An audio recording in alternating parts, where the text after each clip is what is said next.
kung magiging ready ka na talaga, physically, mentally, emotionally, moving forward yung energy, then go for it. Nang hindi ka naman nagmamadali, ha? Kasi meron din ako nakikitang indication dito na very important daw, single Pisces, na syempre naman, ayaw nating madalian ng mga sitwasyon. Kasi hindi magiging okay. Sabi ko nga, meron dito maganda yung energy, fire. Very important. Nakikilalanin muna ang taong ito, ang bawat isa, enjoy nyo muna yung company at pagkakatiwalaan yung proseso. Prioritization is the key, guys.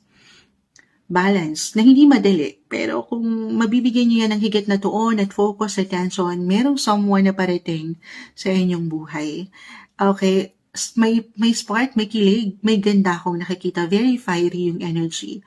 Okay, dito tayo, couples in a relationship at may pagkaseryoso na sa kanilang buhay, relasyon. I see positive possibilities. Yung una kong na-mention, baka merong proposal, wedding, na magaganap. Alam ko, diretso kasi unang bumagsak, humarap sa atin. Why not?